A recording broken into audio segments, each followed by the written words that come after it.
Picture this: a coffee shop buzzing with noise, laughter, clinking cups, glowing screens, everyone hunched over their phones, scrolling, swiping, begging for likes to feel alive. But in the corner, one man sits apart. No selfies, no endless feeds, just a pair of headphones and a book on philosophy. He doesn't look around. He doesn't wait for anyone. And that makes him the most dangerous man in the room. Because society fears what it cannot control. And nothing is harder to control than someone who doesn't need its approval. Part 1. The Man in the Coffee Shop. The man in the cafe. A morning, yellow light falling, phone screens flickering like fireflies, the sound of keyboards, the clink of cups, voices calling orders, laughing loud. Everyone bows their heads, everyone touching the screen as if it were their last breath. Faces lit by a blue glow. They scroll, they swipe, they wait for a red heart, a line of words, a comment. They believe it proves they exist. But in a corner, there is quiet. A man, not smiling at a screen, not photographing his coffee cup, not adjusting a filter. He wears headphones. Inside is not pop music, not a cheap podcast. It is philosophy. A voice reading slowly. He sits straight, doesn't look around, not hurried. The coffee before him is still hot. He drinks in sips. Slowly. As if even if the world collapsed, his rhythm would not change. He is not lonely, not waiting for anyone to sit with him, not restless checking his phone. He does not need proof of his existence. And because of that, he is the most dangerous man in the room. Dangerous, not because he harms anyone. Dangerous because he does not need the crowd. Dangerous because he already has what they keep chasing and cannot hold. Self-possession. Society fears people like this because they do not buy more to fill emptiness. Do not befriend just to escape silence. Do not shout to be noticed. Do not run with the herd in the same cafe. Two worlds exist. One side noisy, crowded, but hollow. One side small, quiet, but full of strength. Why does the stillness of one man unsettle the whole room? Because everyone knows, if they sit alone without a phone, they will panic. They will have to face themselves. That is scarier than anything else. That man is no saint. Not eccentric. He just chooses the simple way. Sit still with himself. And society, built on noise and dependence, does not know how to handle that kind of existence. So they label him cold, weird, difficult. But behind it, there is a truth. The greatest freedom is needing no one to confirm you. And when you reach that point, you become dangerous. An office in New York, lunch break. The whole group goes out. One man stays. He eats his box meal, opens a book. Co-workers glance, confused, a little scornful. In America, team player is the symbol. Sitting alone means not fitting in. He still chooses it. A woman in California deletes every social media, no Facebook, no Instagram, no TikTok. Friends ask, "Are you okay? Where have you gone?" She smiles. "Nowhere. I just want to live real." In a culture built on showing off everything, disappearing from the screen is an act of rebellion. A student in Boston, in the library. Everyone opens laptops, plays music, texts. He only has notebook and pen. No Wi-Fi, no hidden tabs. He writes. Others look, thinking he's outdated. But in truth, he is doing what most have forgotten. Sit with himself. In an American society running on speed, on noise, on images, those who dare to slow down are often seen as strange. But they are the dangerous ones. Dangerous, not because they hurt anyone, but because they reveal another way of living, a way with no likes, no statuses, no proof needed. Society fears them because they are a mirror, and in that mirror, others see their own dependence. Part 2. The lie about loneliness. We grow up with one message. You are not enough. You need others to be complete. Every ad repeats this. Turn on a TV in America and you'll see it. A soda can beside a group of friends laughing on the beach. The hidden message: drinking alone is meaningless. Only with a crowd are you really alive. Social media is the same. Instagram sells group happiness, couple selfies, group shots. If no one else is in the frame, the picture loses value. And dating apps? Tinder, Bumble, Hinge. They don't sell love. They sell the fear of being left alone. In New York or Los Angeles, you'll hear it often. I don't want to die alone. That fear fuels an entire industry. Even self-help books circle the same theme. Build relationships. Connect to succeed. Don't walk alone. Advice that sounds golden, but all built on one assumption: you are not enough on your own. The man sitting alone in the cafe becomes an anomaly. Society doesn't know where to place him. Can't label him as connected. Can't label him as successful. So it chooses the other labels. Lonely. Odd. Unapproachable. But the truth may be the opposite. He doesn't need a crowd to validate his worth. He doesn't need applause to confirm his existence. He can sit still, alone, and still be full. This is what society fears, because if one person can be self-sufficient, they stop being a good customer. They don't need new shoes to impress. Don't need a luxury car to show neighbors. Don't need an expensive vacation to prove happiness. In America's economy, this is a threat, because the whole system runs on lack. You lack, you buy. You feel empty, you post. You fear being left, you cling to the crowd. The man sitting quietly in the cafe is the crack in that wall. He proves happiness doesn't need a label. He lives without dependence. Society calls him lonely. But maybe he is the only one not lonely at all. Part 3. Lessons from two men long ago. There were two men who knew this truth long ago. One was an emperor, Marcus Aurelius. He once held in his hands the whole Roman world, the army, the territory, limitless power. But in the evening, he did not seek feasts. He did not need applause. He did not need a stage. He sat alone, writing in a small notebook. He asked himself, what did I desire today that was unnecessary? What did I fear that was beyond my control? Did I act in any way just to seek praise? That was not entertainment. That was discipline. A kind of training in silence, a strengthening of the soul's sinews. The other was a philosopher, Nietzsche. He had no throne, no army, only his mind and his solitude. He looked at the crowd and wrote, "Man must always struggle not to be swallowed by the herd." He knew a simple truth. Living according to the crowd is easier. Sitting still with oneself is harder. And it is precisely that difficulty that creates strength. What was the common point between the two? They both understood. The one who can sit alone is the only one who can think for himself. And the one who dares to think independently is always a threat to any system. Now look at America. Think of a tech CEO in Silicon Valley, a schedule packed tight, interviews, investments, fundraising.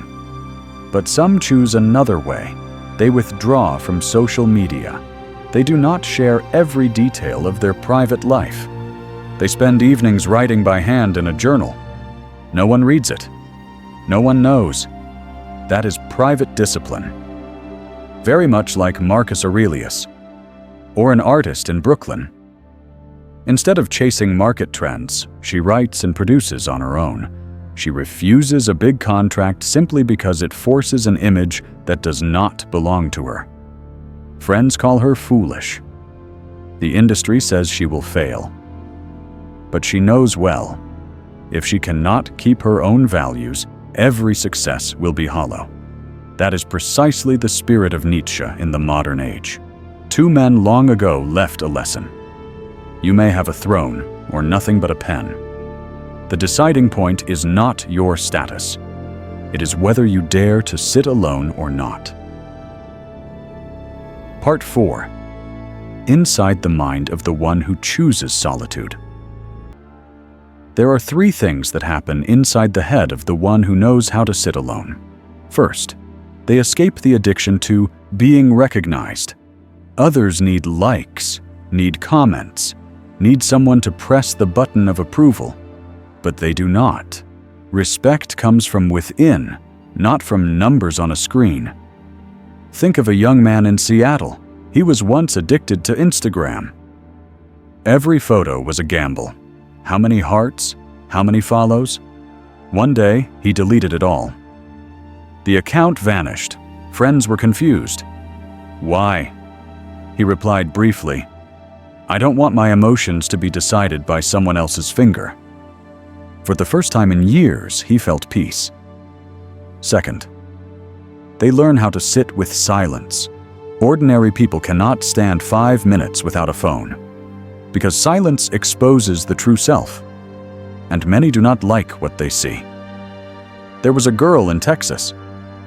Every night, she turned on a podcast to avoid hearing her own heart. One day, she tried turning it off.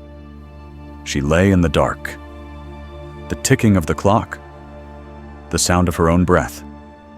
At first, fear flooded in. But then she began to talk to herself. Even the shameful things, the wounds, the mistakes. Gradually, she befriended them. From then on, silence was no longer an enemy. Third, they become immune to manipulation.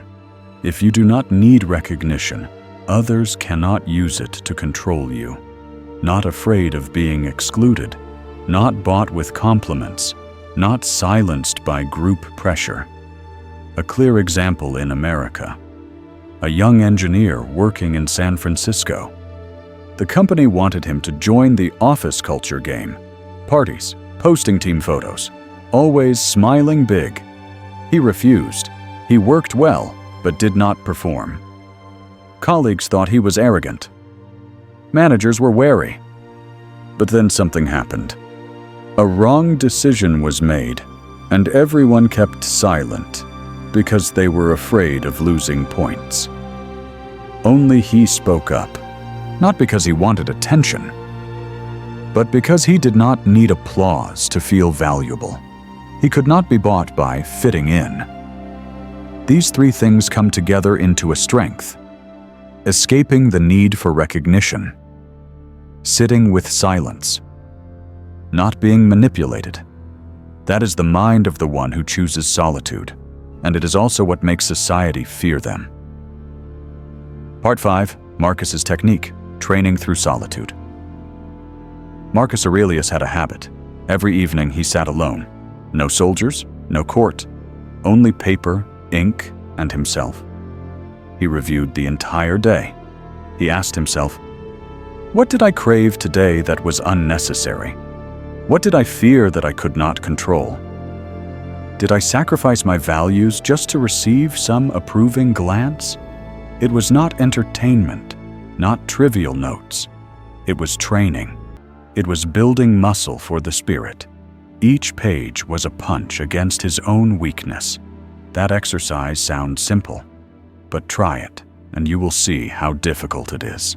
To sit down, look directly at yourself, and write the naked truth. No one likes it, but that is precisely what creates strength.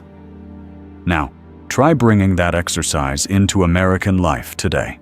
A young lawyer in Chicago. Every day he works 12 hours. Pressure, clients, tense trials. In the evening, his friends invite him to a bar. He refuses. He goes home, opens a notebook. He writes, "What did I fear today? Was it really worth fearing? Whose favor did I try to win in exchange for a compliment? He doesn't post these lines online, no one knows. But those very questions keep him standing firm, unbroken by pressure. Or a doctor in Los Angeles. Every day she must decide on difficult surgeries. One small mistake, and a life could be lost. She follows Aurelius. Before sleeping, she writes, "What did I do today? Only because I feared failure. What principle did I sacrifice today just to gain comfort?" By writing it down, she sees clearly. And because of that, she sleeps in peace. There is also an investor on Wall Street who applies this method. Every day, he is swept into the greed and fear of the market. Every night he writes, "Did I buy or sell today out of greed or out of reason?" That is how he keeps himself sober in a place where people lose their minds over money. What Marcus did 2,000 years ago is still a remedy today. Simple, quiet, private, but more effective than any soft skills course. Sit down with yourself, ask the hard questions, write them down. That is not just a diary, it is a combat exercise, a fight no one sees, but one that decides whether you remain yourself or not. Part 6. Going further. Creating one's own values. Nietzsche went further than Marcus. He did not just speak about self-discipline, he spoke of a rebellion against values you never chose for yourself. He looked around and saw. People believe what their parents believe, repeat what society teaches, follow the morality of the crowd like a habit. Few ever stop to ask, why do I believe this? Who benefits from this belief? If I had to begin again from zero, what would I choose for myself? The questions sound simple, but they are dangerous, because once you ask them, you break the foundation of the entire system. You are no longer predictable, no longer easy to control, no longer a pawn on the chessboard. Now, look at modern America, a teacher in Texas. In her community, everyone goes to church. Everyone believes the same, does the same, speaks the same. She still goes. But one day she asks herself, do I truly believe, or do I just go because I fear being left out? That question changes her whole life. She still believes, but this time it is by choice, not by fear. A young man in California, born into a conservative political family. Parents, neighbors, friends all vote one way. He grew up, taking that belief for granted. But when he entered college, he stopped. He read many different opinions. He decided for himself. Not the same as his parents, not the same as his friends, a decision of his own. From then on, he was called a traitor. But he knew for the first time he lived by values that were truly his. A woman in New York. She works in the fashion industry, a place where everyone chases trends. She refuses. She wears old clothes. Simple, without brands. Others criticize. They laugh. But she knows, I am not a mannequin for what others want to sell. I choose how I appear. And because of that, she feels freer than anyone around her, wearing luxury. That is the spirit of Nietzsche.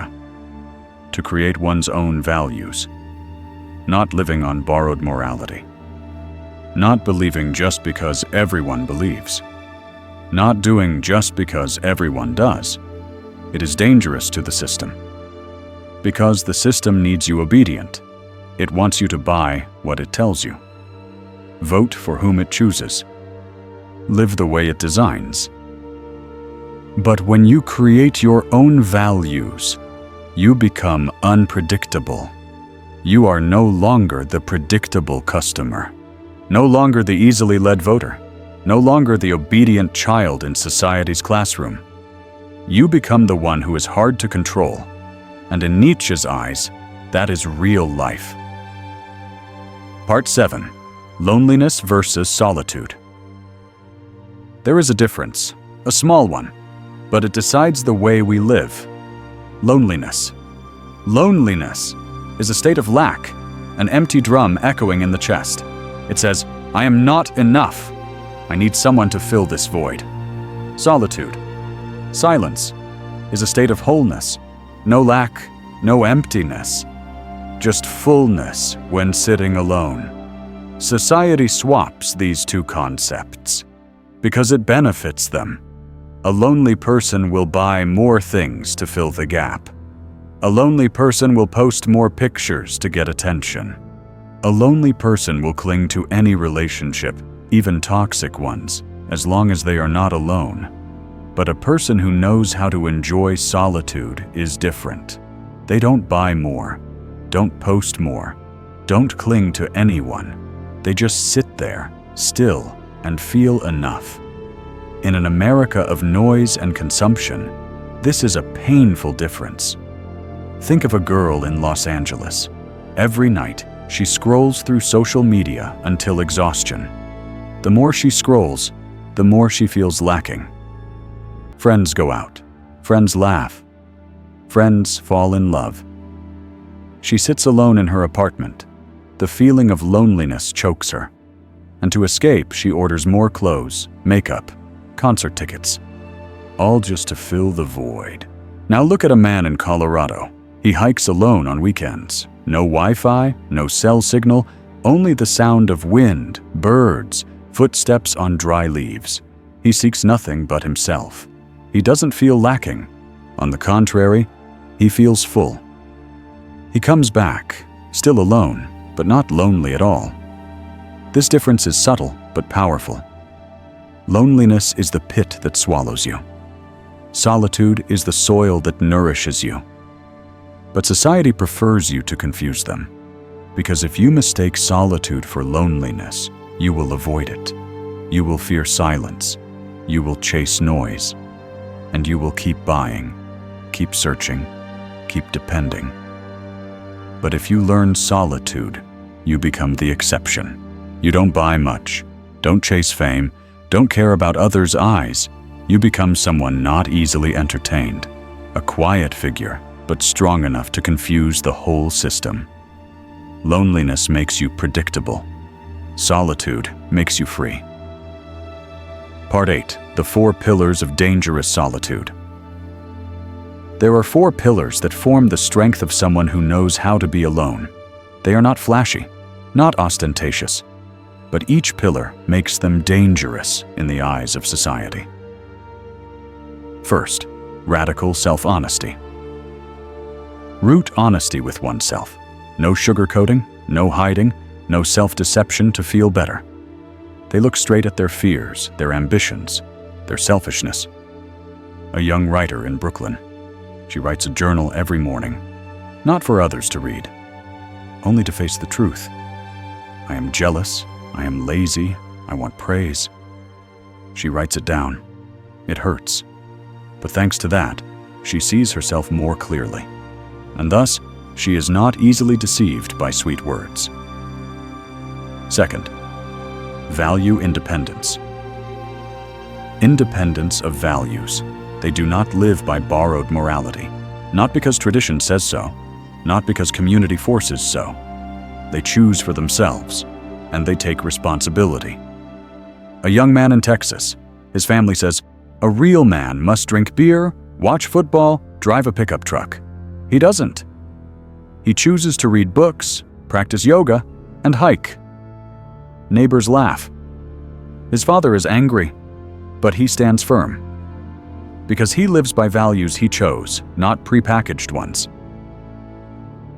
Third, emotional self-sufficiency. Emotional independence. They don't need others to feel okay. Don't need anyone's comfort to feel valuable. They know how to soothe themselves, know how to stand up after falling. A woman in San Francisco. She divorced after 10 years. Her friends said, "You need to quickly find someone new, otherwise you'll be sad." She didn't listen. She walked alone, cooked alone, listened to music, wrote in her journal. She learned how to befriend her own emotions. And then, she found herself stronger than ever during her marriage. Fourth, intellectual courage. the courage of intellect, daring to think what others don't, daring to question what the crowd considers obvious, daring to speak the truth, even if it makes others uncomfortable. A university professor in Boston. He teaches philosophy.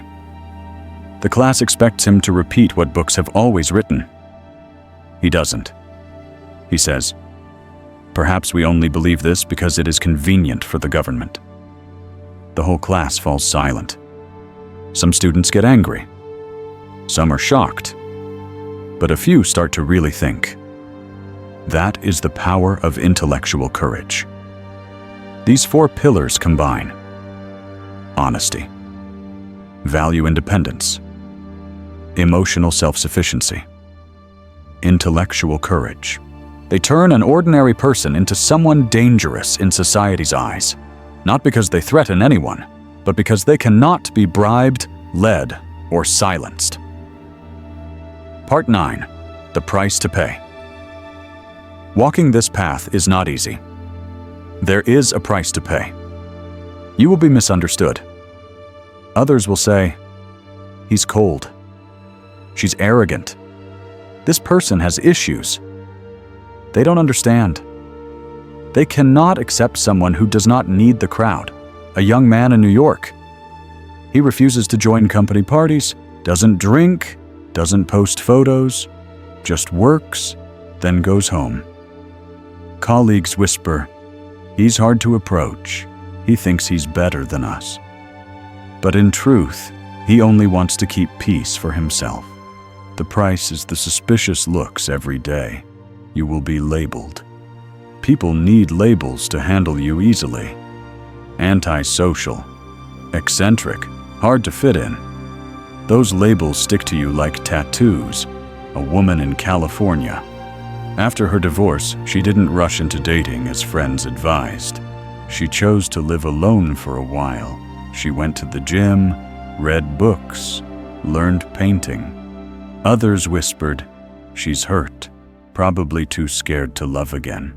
No one believed she chose that path because she felt complete. The price is being defined by others. You will lose some relationships. Those who need you to depend on them will leave. Those who want you to always need them will feel threatened. A student in Boston. He once had a close group of friends. Every night they went to bars, drinking until morning. One day he stopped. He said, "I want to spend time for myself. I don't need parties to feel happy."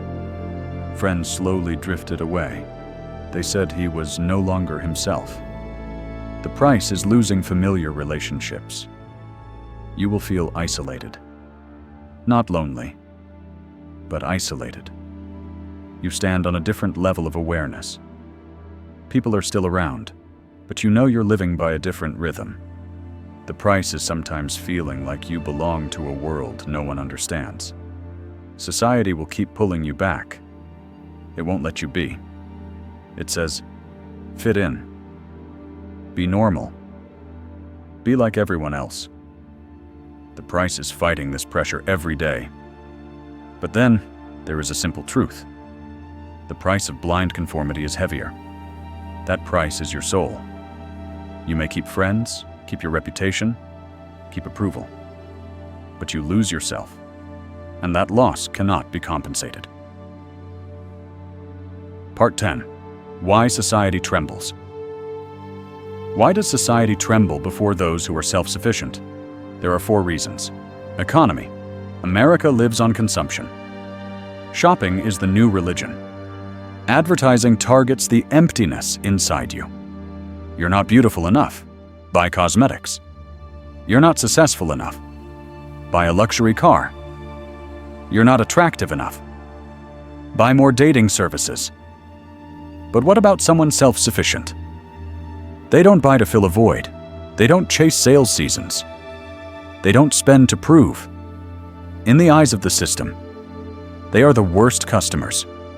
And precisely because of that, they are dangerous. Society.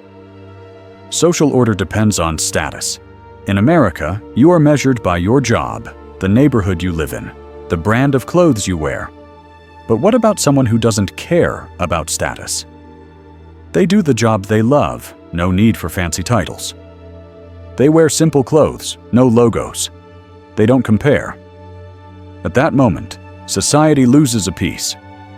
Such a person is a gap in the hierarchy, an uncomfortable gap. Politics. Democracy in America depends on public opinion. People want you to believe in the same story, want you to vote in the same line. But someone who thinks for themselves is different. They don't vote just because friends do. Don't believe just because TV says so. They read. They weigh. They decide. And they are not easily led.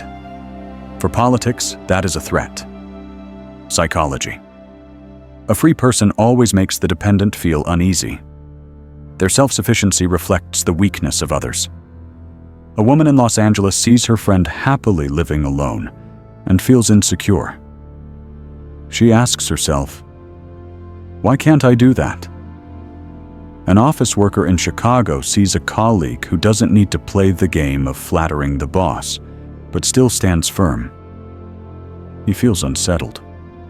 The self-sufficient person does nothing, but their presence makes others' cages visible. And no one likes to see their own cage. The self-sufficient do not threaten with force. No need to shout. They just sit there, serene. But that serenity makes the whole system tremble. Part 11. Modern application, living dangerously in the true sense. How to become this kind of dangerous person. Not through weapons, not through money, but by learning how to be alone, truly. Start small, 10 minutes a day. No phone, no background music, no podcast. Only you and your thoughts. Sit down. Listen. At first, it will be hard. You will fidget, want to open the screen, want to find something to fill the space. But if you endure, you will see yourself begin to adjust. A student in Michigan tried this. Every evening, he left his phone in the living room. Sat in an empty room with only paper and pen. The first 10 minutes were a nightmare. But by the third week, he realized his mind was less noisy. He began to like the silence. Take another step. Write down your lived day, like Marcus Aurelius once did. No need for fancy words, only truth. I was afraid of losing my job. I sought praise from my boss. I wanted something I didn't really need. Write it down every day. It is not just a diary, it is a mirror for the soul. An employee in Seattle applied this. He works in technology.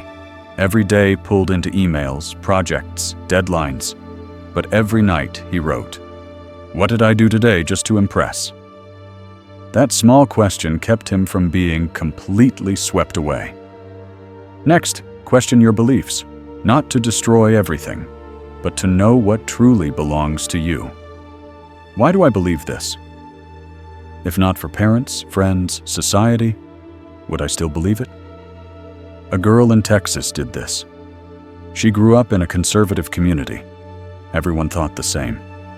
She began to ask, "Do I truly believe, or am I just repeating?"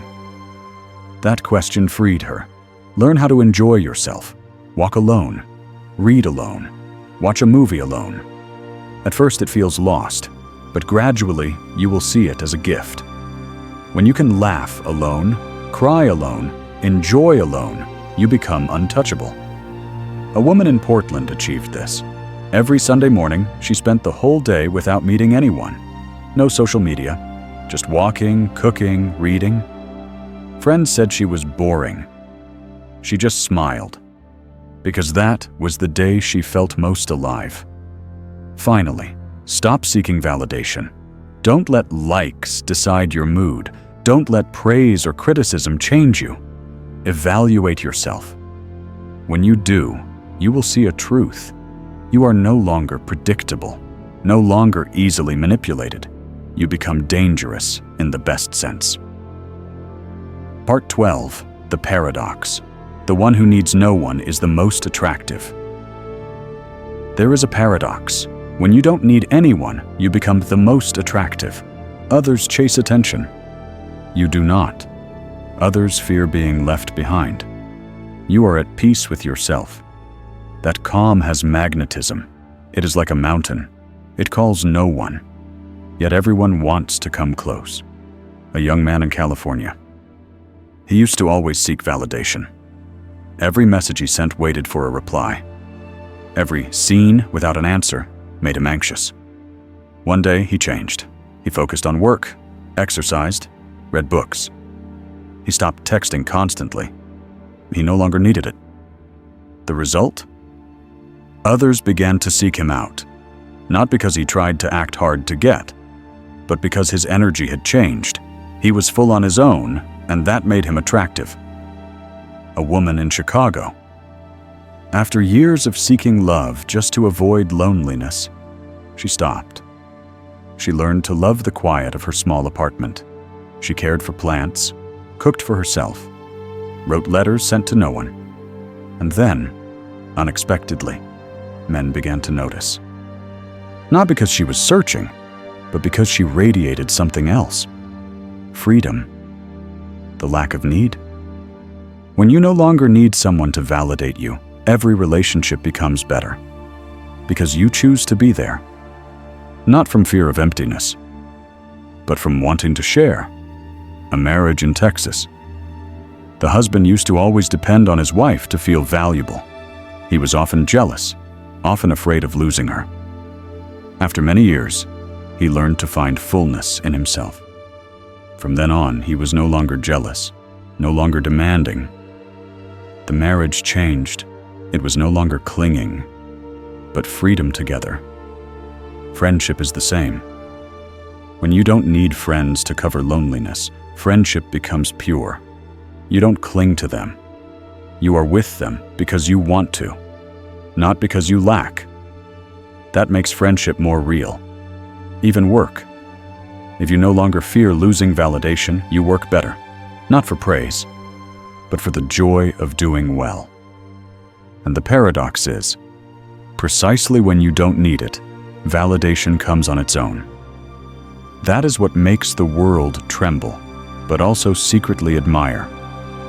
The one who needs no one is the one everyone wants to be near. The one who doesn't seek attention becomes the center of attention. The one who doesn't try to be loved is the one most loved. This paradox is the final truth. Society may label you eccentric, may whisper behind your back, but it also knows, deep down, you are free, and freedom in any era is always the most attractive. Conclusion. A call. Try sitting alone. No screen. No one beside you. Only you and silence. If it feels hard, it means you need it. If it feels empty, it means you don't truly know yourself yet. Don't be afraid. Because at the very moment you sit still, needing no one, you become the most dangerous. Dangerous because you cannot be controlled. Dangerous because you cannot be bought. Dangerous because you are enough. If this touches you, share it. Let others also know that. In a world where everyone wants to blend in, learning to stand alone is the most revolutionary act.